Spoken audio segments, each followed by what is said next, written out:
Hello everyone and welcome to CBL. Welcome to this week's class of Science and Technology, the Current Affairs. Let's have a look at the current affairs that we'll be discussing this week. We'll be first of all discussing the AES case, the first in this year that has been detected in the Muzaffarpur. सो हम देखेंगे कि AES क्या है और इसका first case इस बार जो आया है उसकी causes symptoms will discuss this syndrome that is acute encephalitis syndrome in detail. Then we'll have a look at the IMI 3.0, that is intensified mission Indradhanush 3.0 launched, right? Then we'll discuss ISRO places Amazonia 1 in its orbit along with the 18 other satellites. हम Amazonia 1 के बारे में पढ़ेंगे और इसके साथ जो 18 satellites launch हुई है उनके बारे में भी देखेंगे. Then we'll move to another satellite launch by Russia to monitor the Arctic Ocean. And in the end, we'll discuss a couple of prelims facts. So let's get started. The first thing that we are going to discuss is acute encephalitis syndrome. So basically, the name stands syndrome. So syndrome is a disease. It is actually a combination of diseases, a combination of the symptoms. जैसा कि नाम बता रहा है acute encephalitis. Encephalitis means the inflammation of the encephalon, the brain. और basically ये disease होती है छोटे बच्चों में. If you remember, in 2019, बहुत सारे districts of Bihar, such as Sitamarhi, the Champaran and a couple of other Samastipur, वहाँ पर बहुत सारे केसेस आए थे. बट इस साल फर्स्ट केस डिटेक्ट हुआ है और ये एक कॉज फॉर कंसर्न है. इस पर ध्यान देना ज़रूरी है. तो सबसे पहले मुझे मालूम होना चाहिए what is AES. As I said, acute encephalitis syndrome which generally develops in the children and the young adults. और ज़्यादातर ये कहाँ पर हमें इंडिया में देखने को मिल रहा है? The flood prone regions of the north Bihar. और सिम्टम्स क्या है इस डिजीज़ के? इस डिजीज़ के सिम्टम्स माइल्ड से लेकर सिवियर तक हो सकते हैं. जैसे वॉमिटिंग से शुरू होकर, नॉजिया से शुरू होकर, ये कोमा तक इसके सिम्टम्स हैं. It can lead to the death of the patient because it is the swelling of the meninges and the encephalon which results in seizures or coma. So बहुत सारे symptoms हैं, seizures, coma, vomiting and nausea जैसे simple symptoms भी. और causative agent हैं different viruses which can be herpes simplex virus, the Zika virus, the Nipah virus and sometimes measles और mumps के बाद भी AES के सिम्टम्स डेवलप होते हैं बच्चों के अंदर. सो कॉजेस पता चल गए, सिम्टम्स पता चल गए और इस डिजीज को लिंक किया जाता है with the litchi fruit.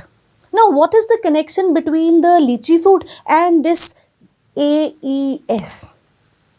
So basically लीची के अंदर एक टॉक्सिन प्रेजेंट है which is hypoglycin A. Basically it is an amino acid जो कि अनराइपन्ड लीची के अंदर प्रेजेंट है. और साथ ही साथ लीची के अंदर प्रेजेंट है methylene cyclopropyl glycine, that is MCPG. अब ये कैसे एनसेफेलोपैथी में रिजल्ट करता है या एनसेफेलाइटिस में कैसे रिजल्ट करेगा, ध्यान से सुनेंगे. बेसिकली जब हमारी बॉडी के अंदर स्टोर होना है food, that is stored in the form of glycogen. और जनरली जब फास्टिंग स्टेट आती है या लॉन्ग गैप आ जाता है बिटवीन द डाइट, तो ये ग्लाइकोजन वापस कन्वर्ट होता है to the glucose and the process is called as glycogenolysis. Again I repeat, the reserve glycogen that is present inside our body is converted to glucose. It is the natural tendency of the body to maintain the blood sugar level. तो अगर मैं बात करूं under nourished children की, जिन्होंने क्या किया, जिन्होंने दिन में डे टाइम दे हैड लीची एंड रात में खाना नहीं खाया, तो जनरली बॉडी की टेंडेंसी दिन में क्या है, once you wake up body की टेंडेंसी है उस ग्लूकोज लेवल को मेंटेन करना. तो क्या करेगी body? It will convert the glycogen into glucose by the process glycogenolysis. और एक बार ये रिजर्व ग्लाइकोजन खत्म हो गया, then the body shifts to the reserved fatty acids, यानी कि जो बॉडी के अंदर फैट्स प्रेजेंट है उन्हें कन्वर्ट करना शुरू करेगी into the glucose by the process called as gluconeogenesis. So दो प्रोसेसेस हैं बॉडी के, जहां पर फर्स्ट प्रोसेस में the body tries to maintain the glucose level after the fasting, जहां पर वो एग्जॉस्ट रिजर्व्ड ग्लाइकोजन को कन्वर्ट करेगी ग्लूकोज के अंदर। Once the reserved glycogen is exhausted, it will start converting the fatty acids into glucose. अब लीची कहाँ रोल प्ले करती है? लीची के अंदर present MCPG methylene cyclopropyl glycine क्या करता है? ये स्टॉप करता है, इनहिबिट करता है the conversion of fatty acids into glucose. इस होल पाथवे को, मेटाबॉलिक पाथवे को it inhibits in the Midway, resulting in the formation of certain toxic amino acids, and this MCPG is present in the seeds of lychee, right? Now I hope you understood the whole story. Lychee kahan AES में involved है? Generally in the undernourished children, when they have lychee in the daytime और रात में खाना नहीं खाया है, morning में as per a normal body metabolism, the body tries to have the normal glucose level by converting the glycogen into glucose. Once the glycogen is exhausted, it starts converting the fatty acids into glucose, which is very much necessary. But this MCPG present in the lychee seeds doesn't allow the whole process to be done, and it stops this metabolism midway, thus forming some toxic amino acids. And these amino acids affect the brain, resulting in AES, that is acute encephalitis syndrome. Causes पता चले, symptoms पता चले और लीची का role पता चला, पर अब हमें इसे रोकने के लिए क्या करना है? फर्स्ट ऑफ ऑल तो vaccine, and then we have to look for the hygienic conditions, यानी कि साफ खाना, साफ पानी, proper sanitation and most important vectors की रोकथाम, और उससे भी ज़्यादा important the awareness in the parents, in the generations, in the younger generation through anganwadis and all. So this is what is government trying to do. और ये किया जाएगा, so probably we won't have more cases of AES, right? I move on to the next news, that is Dr. Harshvardhan, our Union Health and Family Welfare Minister, launches Mission Indradhanush 3.0. और mission इंद्रधनुष 3.0 launch किया गया ताकि जो कोविड-19 pandemic के दौरान बच्चे या pregnant women रह गई, उनके वैक्सीनेशन डोजेज रह गई, उन्हें कवर किया जाए. So what is this basically mission Indradhanush? It was launched in 2014 to make affordable and accessible health care to all the citizens of our country. And the aim was to provide vaccines to the children below the age of 2 years and also to the pregnant women. और शुरुआती दौर में 8 vaccine preventable diseases के against vaccine दी गई, which included diphtheria, whooping cough, tetanus, poliomyelitis, tuberculosis, measles, meningitis and hepatitis B. What you have to remember is the first mission Indradhanush included 8 vaccine preventable diseases. फिर आया intensified mission इंद्रधनुष, जिसको 2.0 भी कहा गया, and अब है intensified mission Indradhanush to cover all the drop outs that were left and the pregnant women which did not receive their vaccine during the कोविड-19 pandemic. तो ये क्या है? This will have 2 rounds, 15 days के 2 राउंड्स होंगे, and the first phase has already begun on February 22, 2021. The second round will begin on March 22, 2021. जितने हमारे pre destined जो पहले से सोचे गए हैं 250 डिस्ट्रिक्ट्स को कवर किया जाएगा, और अब इस मिशन में दी जाएगी vaccine for 12 vaccine preventable diseases. 8 तो हमें थी पता ही थी जो पहले इंटेंसिफाइड मिशन में आई, उसके साथ 4 और ऐड कर दी गई हैं which include the Japanese encephalitis, rotavirus infection, pneumococcal conjugate vaccine and measles rubella vaccine. So in all 12 vaccine preventable diseases cover किया जाएगा children less than 2 years of age and the pregnant women. ठीक जी, सो ये है IMI 3.0 mission इंद्रधनुष launch किया गया। ठीक है जी, next बात करते हैं हम ISRO places Brazilian Amazonia 1 and 18 other satellites in its orbit. So Amazonia 1, as the name suggests, Amazon forest से related है, Brazil से related है, and this will be a mission for 4 years. Amazonia 1 will work for 4 years and it will look after the deforestation in Amazon region.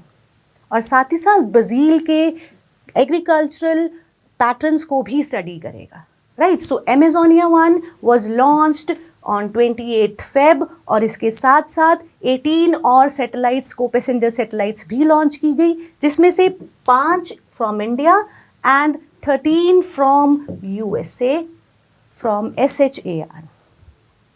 अब इन 5 की बात करते हैं। इन 5 में एक सैटेलाइट बिलोंग टू DRDO और 3 थी unity sats which have been designed and built jointly by the Zapier Institute of Technology, GH Soini College of Engineering, Nagpur and Shri Shakti Institute of Engineering and Technology. So basically ये एक combination satellite है, right, which will provide the radio relay services.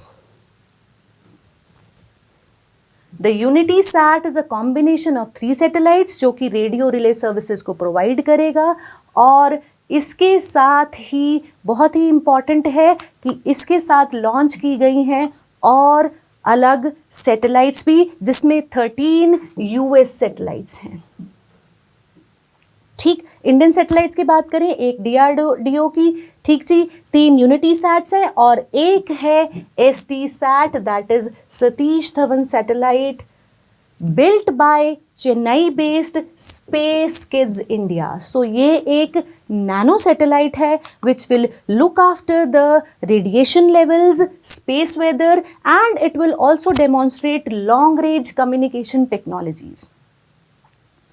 खास बात by the space kids. So innovation है to involve more of the students into the space technology. Right, so ये बहुत important बात। और इसके साथ ही इस मिशन में, इस ST सैट में, this satellites has Prime Minister Modi's name and its picture on the top panel of the satellite, along with the name of ISRO chairman and scientific secretary R Umeshwaran. So कुल मिलाकर 25,000 names have been etched on its panel. खास बात, इसी mission में, इसी satellite में जाएगी Gita, that is the Bhagavad Gita on an SD card, right.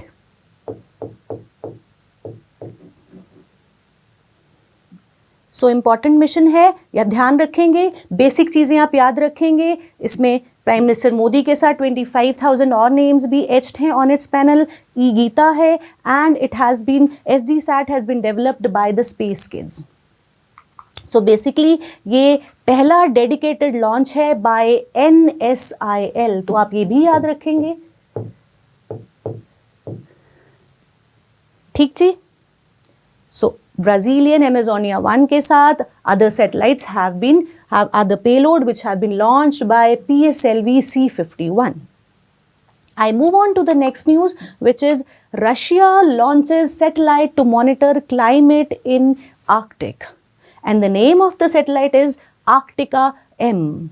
Arctica M launched on 28th Feb 2021, which will monitor the climate and the environment of the Arctic. और ख़ास बात यह है कि ये सर्च प्रोग्राम में भी हेल्प करेगी. It will also be able to retract the distress signals from ships, aircrafts and people in remote areas for the search and rescue mission also. So basically Arctic M क्या करेगी, ये Arctic region के ऊपर उसके environment को, इसके climate को study करेगी. And Russia also plans to send up a second satellite in 2023. तो दोनों सैटेलाइट्स मिलकर काम करेंगी and they will offer the round the clock all weather monitoring of the Arctic ocean and the surface of earth. This was launched from Kazakhstan's Baikonur Cosmodrome by the Soyuz rocket Dmitry Rogozin. So Arctic M के बाद हम चलते हैं अपनी अगली news पर, which is the important prelim fact. वो क्या है? DRDO successfully launches VLSR SAM twice on 2nd Feb 2021. So VLSR SAM, that is Vertical Launch Short Range Surface to Air Missile, this is developed by DRDO for Indian Navy. और इसका काम क्या है? For neutralizing the various aerial threats, और range है इसकी 40 kilometers with a strike range of 40 kilometers. A prelim fact for you. I'll move on to the next prelim fact, that is Ghana becomes the first country to receive COVAX vaccines. On 23rd of February, COVAX shipped its Covaxine with the help of WHO. So पहला country बन गया है Ghana to receive these vaccine. और ये क्यों किया गया है? To reduce the differences, the disparity between the developing and the developed countries. So Ghana became the first country to receive vaccines under COVAX, an initiative to reduce vaccine disparity between high and low income countries. So 23rd Feb को ये भेजी गई, कितनी vaccine भेजी गई? To Accra, Ghana from SII Pune, right. और ये करा इसलिए गया है ताकि ऐसा ना हो कि डेवलप्ड कंट्रीज़ वैक्सीन अफोर्ड जो कर सकते हैं उन्हें मिले, और डेवलपिंग कंट्रीज़ या पुअर कंट्रीज़ जो हैं उन्हें भी वैक्सीन का एक्सेस हो. So this has been done by COVAX, which is a partnership between WHO and two international groups, that is Gavi Vaccine Alliance and Coalition for Epidemic Preparedness Innovation. Aim है developing countries के पास भी vaccine पहुंचाना, और इसकी funding, the majority of the funding comes from those countries which have high income and certain foundation such as Bill and Melinda Gates foundation. So ये थे हमारे इंपॉर्टेंट फैक्ट्स और इंपॉर्टेंट न्यूज़ इस वीक की. This is all. I will see you again. Until then, bye bye.